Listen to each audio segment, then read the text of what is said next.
The following podcast recounts events that transpired over 35 years ago, and the opinions expressed are in no way intended to be a reflection of current attitudes at SeaWorld Parks and Entertainment or Houghton, Mifflin, Harcourt. And now, on with the show.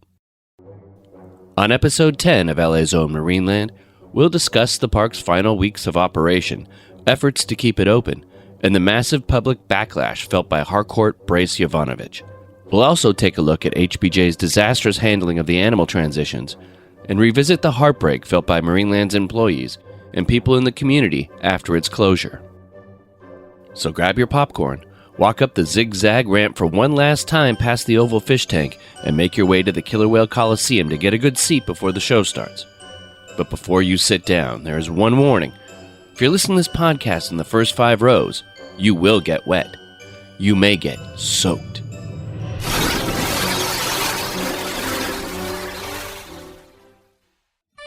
Seven-tenths of our world is covered with water. In Los Angeles, there's a place that overlooks this vast frontier. A place of wilderness. A place of drama.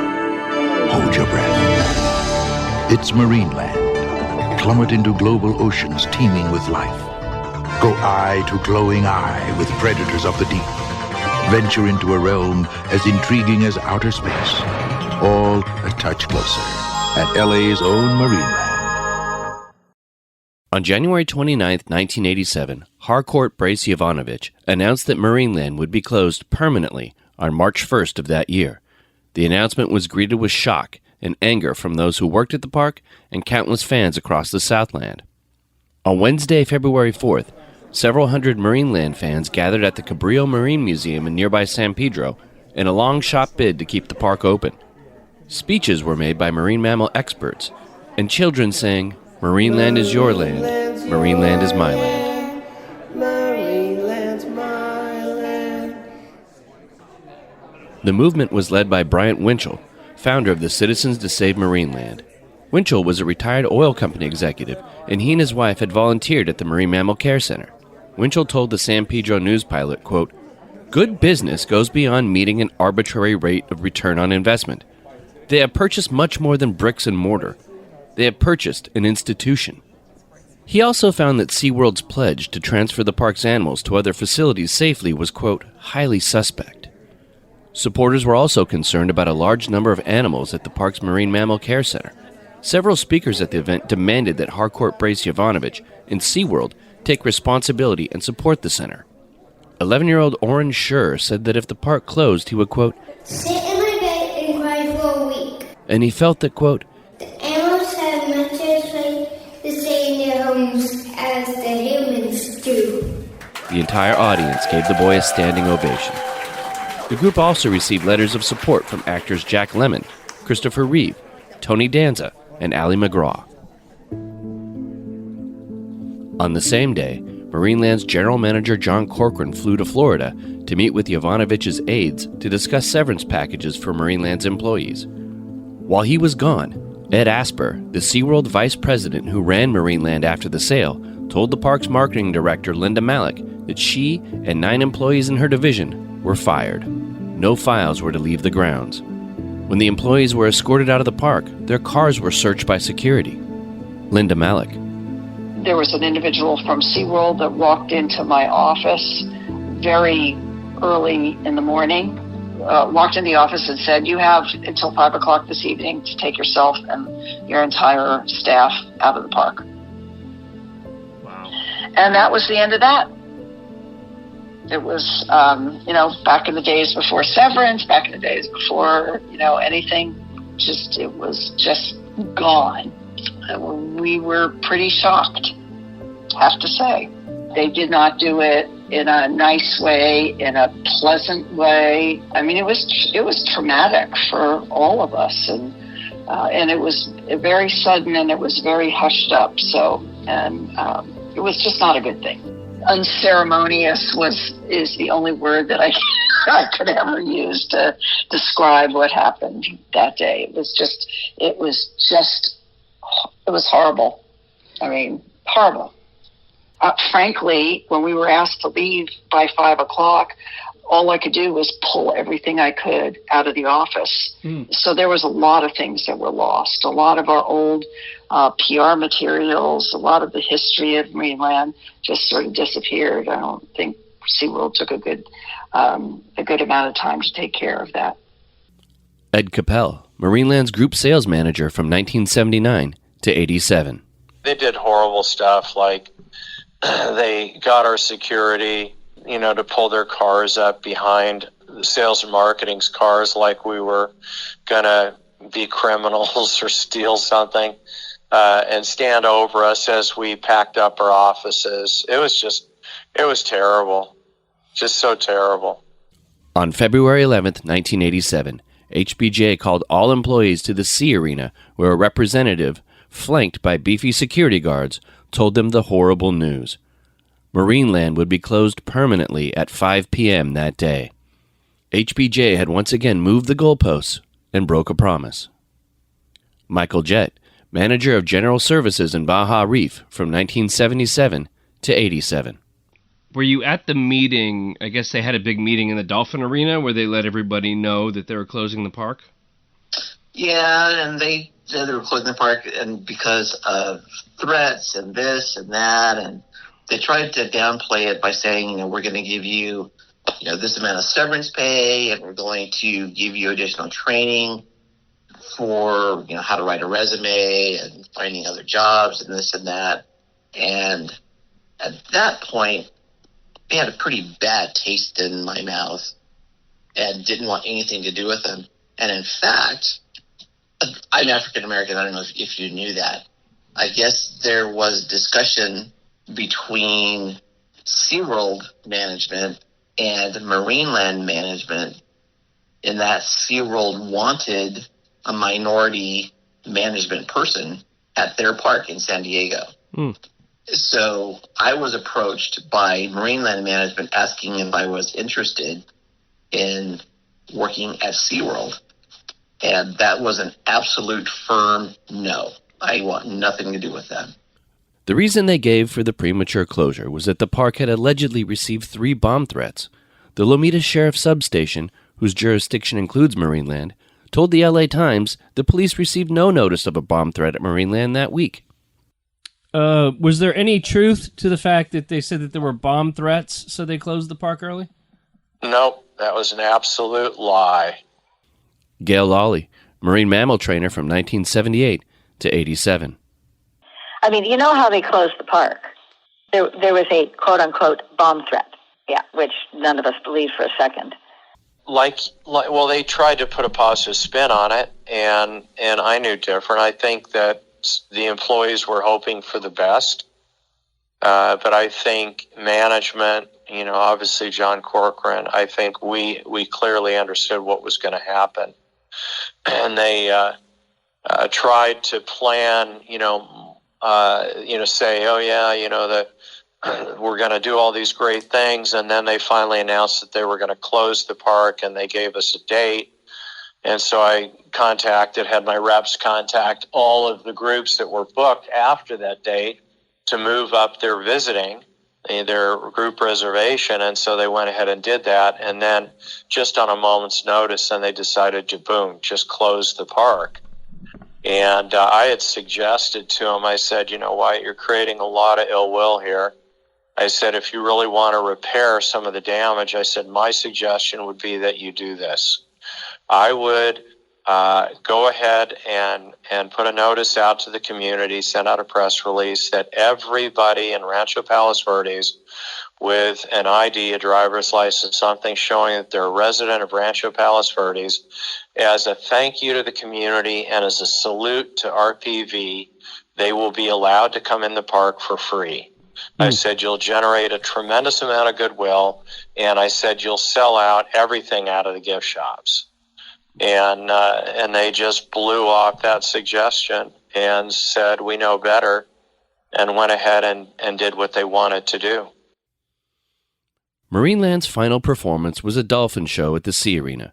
Employees from around the park left their positions and came down to the arena for a final, raucous display of pure joy in the face of tragedy.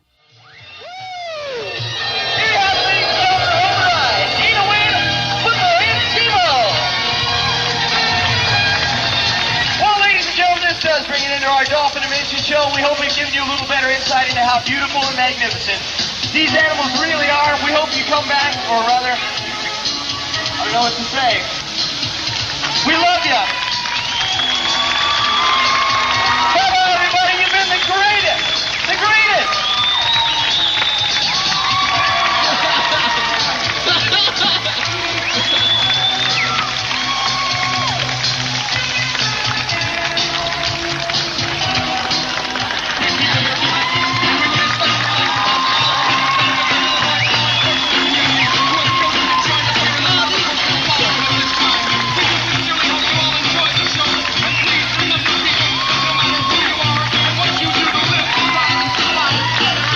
As the Dolphins performed a montage of behaviors, the PA system blared, "Everybody Needs Somebody to Love" by the Blues Brothers.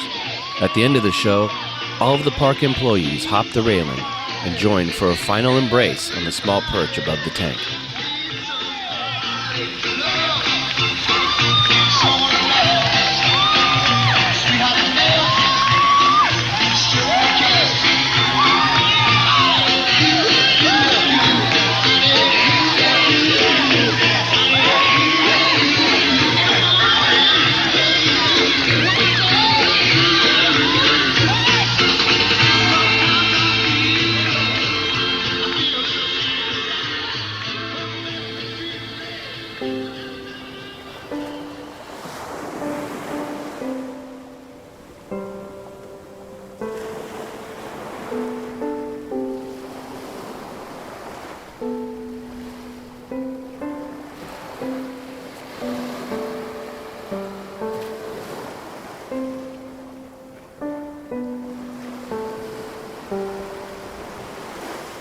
That night, at about the time you'd see a fantastic winter sunset, Marineland closed its doors to the public for the last time. Even though that terrible day was over 35 years ago, the pain has never left. Jim Roop, director of live entertainment from 1980 to 84. It was heartbreaking because of the way it was done more than anything else. That the whales were moved at night. It was... You felt like you lost a close family member. And the tears from most people, the disbelief for many people, the realization that it was the end, truly the end of an era, and the kind of care and the kind of caring for animals in a public setting like that, that was gone. I never felt that at any other marine aquatic park to which I have ever been. I've never felt there the same kind of appreciation for the animals that were there that I felt was presented at Marineland. And I think everybody knew at that point, this is done. This kind of education to people, this kind of, look at how cool these animals are, to people, that ended, and I think that's when a lot of the bad stuff about animals in captivity came. At least my knowledge is that I'm sure that there's always been this fight between animals in captivity and those who say they should not be. But if it weren't for places like Marineland, weren't places like zoos, we would not see some of the animals that are in this world of ours. Mm-hmm. But when Marineland closed, when the way it was done was a murder. That's what it felt like. Elisa Mitchell, who worked in guest relations and as a costume character in the 80s. It was just devastating. I mean, it is truly a death it's a death of magic, is the way that I think about it. I still grieve over Marineland, still talk about it a lot, and every once in a while I'll run into somebody who had been there or knew of it, and just got some sense. I work in a school, and I was going through an old magazine, and there was a picture of Marineland in the magazine, so I tore it out, and it's part of my desk right now. Mark Thomas, whose father, Art Thomas, worked at the park from the 50s till its closing. I think it's just like if Disneyland would disappear. Yeah. It's a big deal. It's part of history, and that's how it feels to me. It feels like, it was something that was very kind of historical and very cool to people, especially people who lived around there. And it just disappeared just overnight, and it just kind of disturbing, that something that significant could just disappear overnight. And now, people that grew up without it, they will never know anything about it, and it's kind of a shame. Pretty heartbreaking. It's almost like losing somebody. My dad had a pension there, and he lost his pension there. But that wasn't the most important thing to my dad. It was more about the animals. And animals got, split up and divided all over the place. They sold off a lot of the penguins all around, and they didn't go in one lot. So it was pretty heartbreaking for my dad.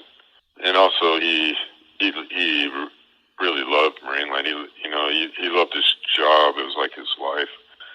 I'm sure he would have never retired. He probably worked until they told him he can't. Mark Grindle worked in guest relations in the early 80s. People were truly devastated, and people were very angry that Harcourt did that.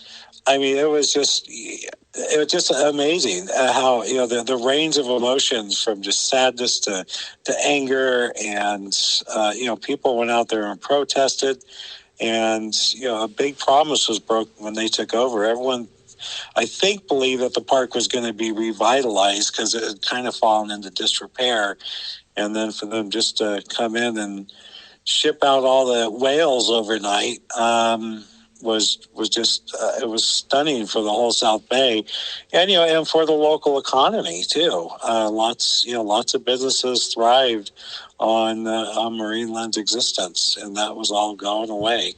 I just thought it would always be there.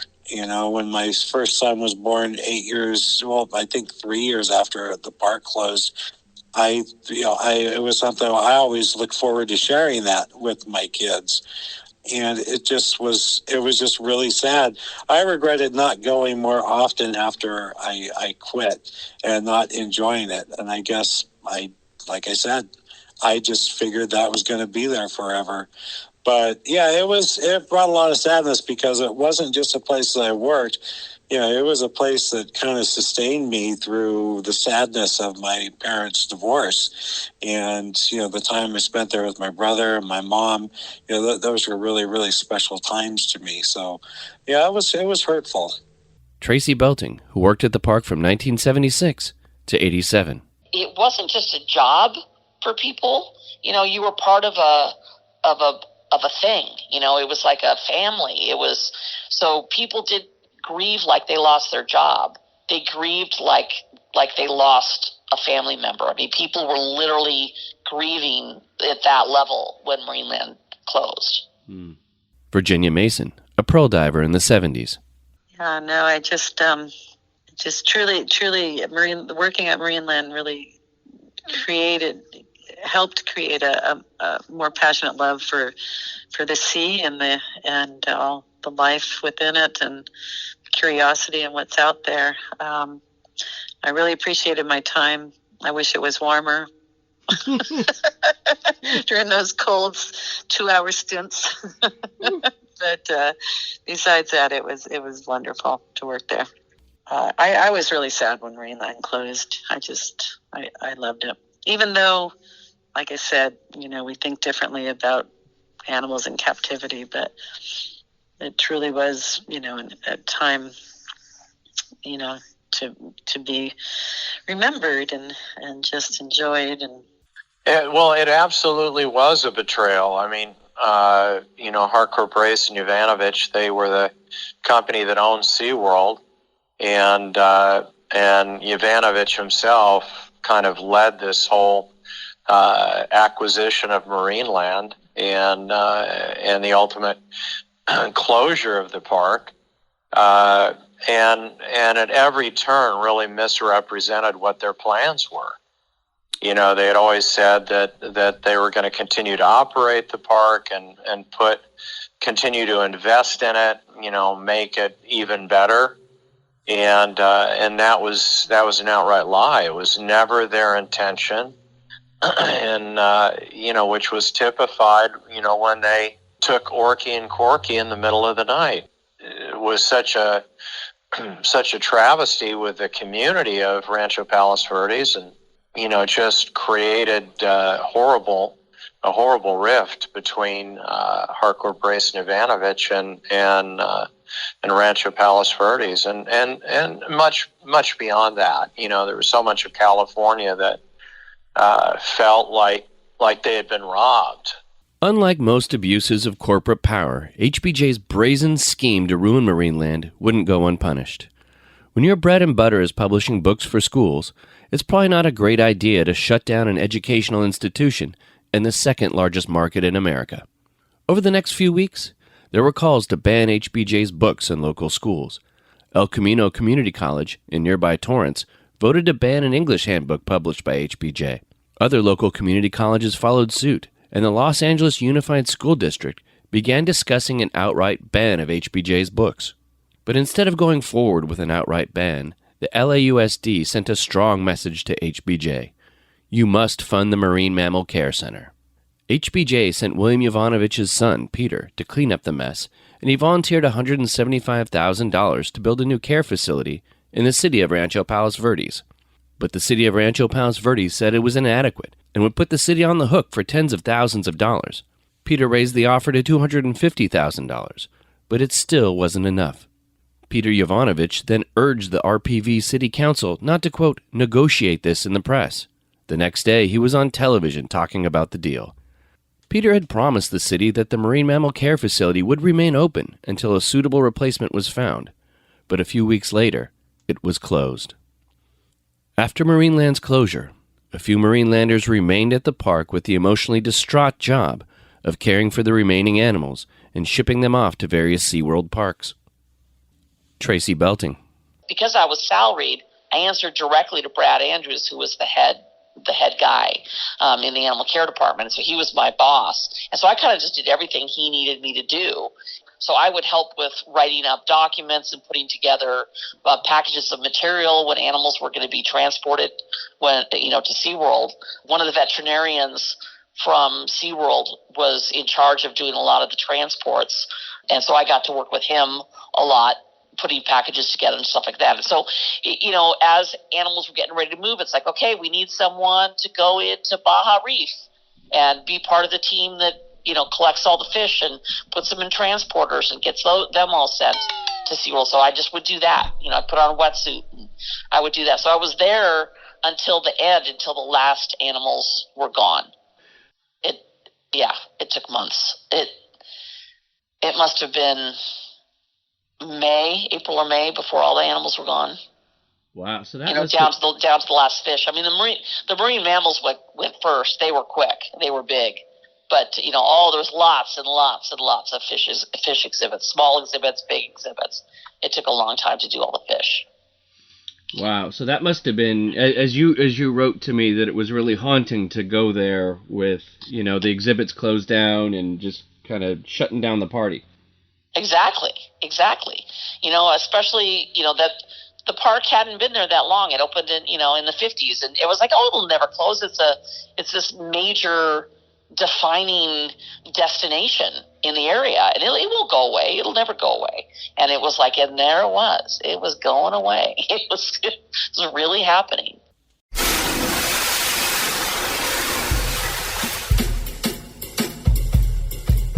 You may have noticed this show has no advertising. Well, kind of like PBS, we're relying on our listeners to support our efforts to preserve Marineland's history through this podcast, which has taken countless hours to produce. There are two ways you can help. First, you can make a donation to the show through PayPal by clicking on the donate button on our website at marinelandpodcast.com. That's marinelandpodcast.com. Or you can take a deeper dive into Marineland's history by becoming a Patreon subscriber. At patreon.com/marinelandpodcast, you can listen to full interviews with 19 people closest to the park. You'll also get the Patreon-exclusive episode, Making Marineland, where I share the backstory of how this podcast came to be. It's all just $5.99 a month. Get started at patreon.com/marinelandpodcast. Thanks for your support. Now back to the show.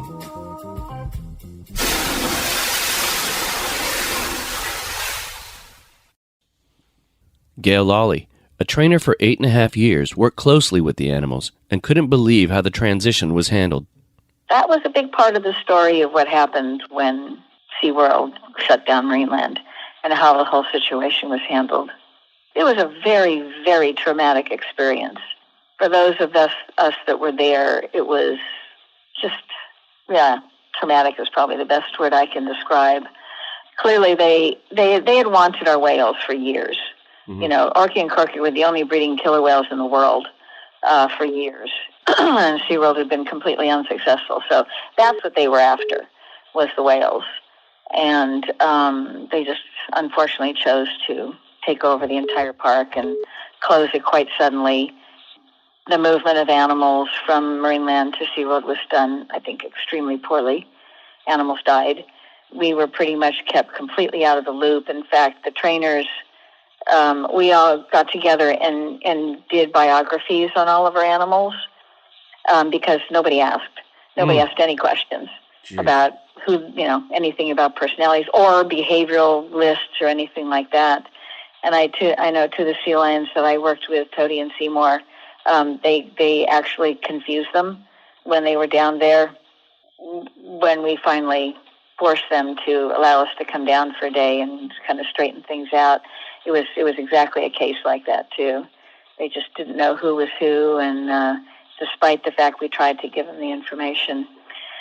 So that was a dark time. Now, what do you attribute that to? Was it? Well, despite the fact that SeaWorld was in San Diego and Marineland was in Los Angeles, kind of, sort of the Los Angeles area, I think there was always a sense of competition. SeaWorld Marineland was obviously much smaller. I think the fact that the LA market was more, loyal to Marineland. I think that was, played into it. And like I said, all the main people that were involved in the situation have long since left SeaWorld. So I guess I can speak a little bit more freely. Yeah. But it was really, really handled badly. And they were extremely unpleasant to us, those that were in charge. In fact, the only reason we ever got to visit any of our animals at SeaWorld is because there was only three animal people, myself and Tim Desmond and Terry Szymanski. We were the only ones that actually launched this, no, actually I shouldn't say that. We didn't launch the effort, the Citizens to Save Marineland. That was launched by actual citizens. We were the only animal people that actually joined that group. Yeah, we kind of wreaked havoc on SeaWorld, and one of the things we did is we actually picketed. Wow. At the entrance to SeaWorld. We actually went to a book buying convention and set up a little booth there, and that was where Harcourt Brace Jovanovich had obviously a big presence, and we had all the material about the Stranding Center, because one of the biggest things about Marineland, we were a very significant rescue center, particularly for pinnipeds, but also for cetaceans and, like I said, the walruses. And so that all disappeared when Marineland closed.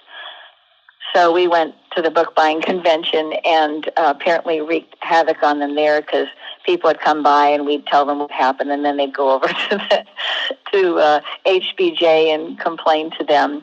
Wow. But that resulted in $1 million donation on their behalf, and they ended up building the rescue center in San Pedro because of that effort. Oh, that's amazing. I've been there recently. I took my son, and it was really cool, actually. It was really neat. Yeah, because they were just going to walk away from it. So, and so after we picketed and caused a lot of problems, because at that point, we made one of those flyers that said, how, like, if there's missing children, you'll see them on milk cartons or whatever. Mm-hmm. Well, we made a just one-page a handout that said, "Have you seen these animals?" Oh. And we listed all the animals that they'd taken from us, all the sea lions and the dolphins. And we were handing them out, and then so people would go into the park and start asking about these animals, because up until that point, they had not even invited us nor allowed us to come down to see our animals. That is horrible. And we were actually the vice president came out that day and invited us in, but they wanted us to put all our signs away and we could come in, and we said, no, there's a small group of us will come in, the rest of them will stay out here. So that was the first time I ever got inside the doors of SeaWorld to take a look around. And then that resulted in an invitation where we got to spend one day and actually spend time with the trainers and give them all the information they'd never gotten before from us about our animals. And were they happy to speak with you? Yeah, the trainers were fine about it. It was a very small number of upper management but that's the way SeaWorld was kind of run at that time. Fortunately, it's changed significantly. But it was all about secrecy, and one of the things they did in the inventory of our animals, they changed all the names. So we had a hard time. We had to go to, I forget how we got the actual record, was Freedom of Information, whatever, to find out which animals had died. And it was difficult. We had to go by their numbers because they changed all the names on them. So they made it very difficult for us. What's crazy is, in one way, maybe you could expect from a big corporation them to kind of be heartless. I get that, because business can be that way. But for the animals' well-being, exactly, wouldn't they care about that? And then also, you spent all this money to acquire this menagerie of animals, and you put them at risk by not, by not learning about them. It's an insane idea. Yeah, so that's what was so difficult about it is, we just didn't understand why it's being handled this way. Marineland trainer Joanne Hay warned SeaWorld officials that Sundance, a subdominant dolphin and one of the park's most prominent performers, should not be put in a tank with other male bottlenose dolphins, as he would not be able to defend himself. The day after his move to SeaWorld, Sundance died of a fractured skull and cerebral hemorrhage after another male attacked him in the tank. According to federal marine mammal inventory reports, within a year, 12 of the Marineland animals, 5 dolphins, 5 sea lions, and 2 seals, were dead. Peter Jovanovich defended HBJ in the Los Angeles Times in late April 1987. This is the worst public relations thing since we began publishing books in 1919. We aren't used to getting nasty letters. We don't run acid pits. It's been a shock to everybody. But obviously, we earned it. Peter reiterated the claim that HBJ intended to run the park as a, quote, satellite of SeaWorld. However, once the company inspected the killer whale tank, they realized it was badly in need of repair and the animals would have to be moved for their safety. Now, we dropped the ball by failing to respond to the move adequately. The tank trucks going down the 5 at midnight looked sneaky. I think after the killer whales left, instead of knowing what we were doing, the company started reacting to the day's bad events. I think if we decided it was safe for Orky and Corky to stay in that pool, we wouldn't be here right now. Peter Jovanovich pushed back on reports that all they wanted was to buy Orky and Corky. They're very valuable, but I don't think anyone would just put out $23 million for 2 whales, both of whom are middle-aged or older. Peter Jovanovich's narrative counters everything we know about SeaWorld's quest to augment its breeding program, and the fact that it had its sights on Orky and Corky for years. Bud Crames, a Marineland killer whale trainer from 1984 to 87. When they first made the purchase, we were told we're not going to change anything. We knew they needed Orky for breeding because that was the best chance. They knew that he could conceive, and it was the best chance of killer whales breeding in controlled environment like that. So, but we were under the assumption that the park would remain open. That'd be like a subsidiary of SeaWorld. And then we had a meeting one day, and they said, "Well, we're going to move the animals." And yeah, that was pretty tough because you do get close with these guys, and a number of our animal staff did go down to SeaWorld and get jobs there, so that was reassuring. Later, reports came out that William Jovanovich had, quote, repeatedly threatened corporate officials about a shutdown of Ohio's SeaWorld if the company wasn't able to acquire more orcas. This created what was referred to as, quote, a high-pressure atmosphere for SeaWorld executives. A report in Penthouse magazine in 1989 called Killing Tanks says that sources close to Marineland General Manager John Corcoran said that SeaWorld zoological director approached him regularly about purchasing the whales and threw around figures of $1 to $2 million each. But HBJ didn't get anywhere with Corcoran or the park's owners at the time, Far East Hotels. HBJ saw Orky as the prize that would kickstart its breeding program, and the only thing between him and SeaWorld's breeding program was Marineland.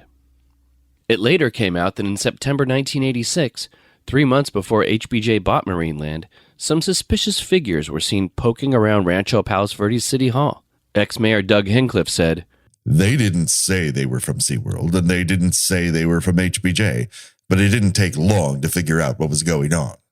They asked city planners how Marineland was zoned. They were asking questions like, could we build homes here? And what other kinds of activities is this zoned for?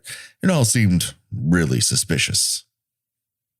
On May 14, 1987, HBJ sold Marineland to Arizona developer James Monahan for $24.5 million, $1 million above what HBJ paid for the park 5 months earlier. In August of that year, the San Pedro News-Pilot wrote a scathing editorial about the closure of Marineland and noted that HBJ paid about $2 million to get rid of the park it purchased, the exact asking price it made for Orky and Corky originally. The editorial noted that if the park picked up 25% of Marineland's former customers, then it would make that money back in about a year. The piece also revealed a tidbit of information that makes Peter Jovanovich's assertions even harder to believe. The contract said that if the park's new owner, James Monahan, attempted to reopen the property as an aquarium, its ownership would revert back to HBJ. I'll say it again. The contract said that if the park's new owner, James Monahan, attempted to reopen the property as an aquarium, its ownership would revert back to HBJ. The editorial concludes, HBJ knew what it was doing all along and felt little, if any, empathy for the workers and volunteers of Marineland and the community. Still, Marineland's former employees, the hardcore supporters who simply liked the idea of having an aquarium on the hill, and the people who man the Marine Mammal Care Foundation have to take some pride in the fact they gave it the old college try. Marineland may be closed, but its story is far from over. On the next episode of LA's Own Marineland, we'll discuss the tumultuous early days of Orky and Corky at SeaWorld San Diego. We'll also learn about James Monahan's plans for the property and rumblings that Marineland may come back in a new way. LA's Own Marineland was written, produced, and hosted by Todd Perry. That's me. But this wouldn't be possible without the help of a wonderful group of Marinelanders who shared their incredible stories. This episode features the voice talents of Mark Chambers, Patrick Hamilton, and Declan Perry. For more information, references, and to support the show, visit marinelandpodcast.com and follow us on Twitter at MarinelandLAPod. Please be sure to sign up for our Patreon page, where you can learn even more about the history of Marineland by listening to full interviews with 19 people closest to the park. You'll also get the Patreon-exclusive episode, Making Marineland, that tells the backstory of how this podcast came to be. Get over 15 hours of fun for just $5.99 a month. Get started at patreon.com/MarinelandPodcast. That's patreon.com/MarinelandPodcast.